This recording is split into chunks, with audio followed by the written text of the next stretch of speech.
आज के इस शो में बात करेंगे मोहम्मद रफ़ी जी के बारे में।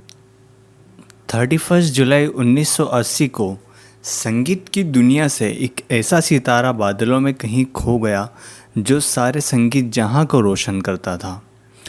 वो नाम, वो शख्सियत, उन्हीं के बारे में आज के इस शो में बात करेंगे। 31 जुलाई 1980 की लेट इवनिंग प्रोड्यूसर जे ओम प्रकाश जी के साथ स्टूडियो पे गाना रिकॉर्ड करके नीचे सीढ़ियों से उतरे ही थे कि दूसरे गाने की कुछ लाइन बाकी रह गई थी। तो फिर वापस ऊपर स्टूडियो में जाके जे ओम प्रकाश जी से कहा कि 4 लाइनें तो है, कल क्यों करना, अभी कर लेते हैं। एलपी का म्यूज़िक आनंद बख्शी के बोल और फिल्म थी आस पास। लाइन्स रिकॉर्ड करने के बाद वे घर चले गए। 30 जुलाई 1980 की रात को ही उन्हें दिल का दौरा यानी हार्ट अटैक आया और संगीत की दुनिया के सबसे अनमोल सितारे इस दुनिया को छोड़ चले गए। उस सितारे का नाम है मोहम्मद रफ़ी। रफ़ी साहब का जन्म 14 दिसंबर 1924 को कोटला सुल्तान सिंह पंजाब के पास एक गांव में हुआ था। 6 भाइयों में सबसे छोटे थे मोहम्मद रफ़ी जी। सबसे इंटरेस्टिंग बात तो यह थी कि एक फ़कीर को गाते हुए सुना। एक फ़कीर जो अक्सर उनके गांव में आता रहता था, तो वे उनका गाना सुन के उस फ़कीर से काफ़ी प्रभावित होते थे। और जब वो फ़कीर आता था तो छोटे से मोहम्मद रफ़ी साहब उनके पीछे पीछे चलते रहते थे। उस दौर में इंडिया अनडिवाइडेड था। उस फ़कीर के कलाम इस बच्चे रफ़ी के कानों में घुल गए और उनके गाने में भी झलकने लगे। समय बीता, उसके कुछ दिन बाद उनके पिता लाहौर शिफ्ट हो गए। वहाँ उन्होंने एक बार्बर की दुकान खोल ली।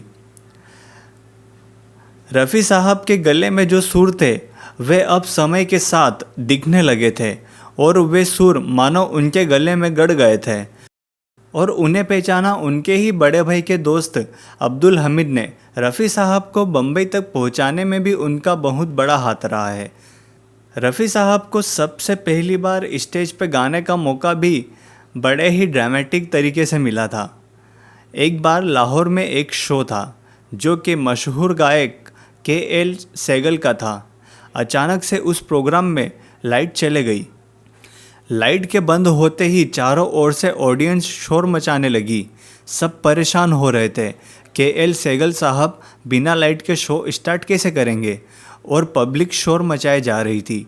सब परेशान हो रहे थे। रफ़ी साहब के भाई थे, उन्होंने कहा कि किसी भी तरह से जनता को शांत करना है या उनका मन बहलाना है।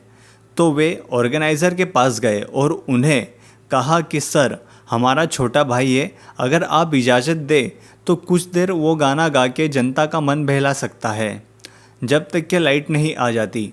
ऑर्गेनाइज़र ने उनकी बात पर गौर किया और मोहम्मद रफ़ी को गाने का मौका दिया। इस तरह से बड़े ही फिल्मी अंदाज में बालक मोहम्मद रफ़ी को गाने का मौका मिला। और मोहम्मद रफ़ी जो उस फ़कीर से कलाम मिला था, वो उस आवाज़ के साथ और ज़्यादा मखमली हो गया था और ज़्यादा निखर गया था।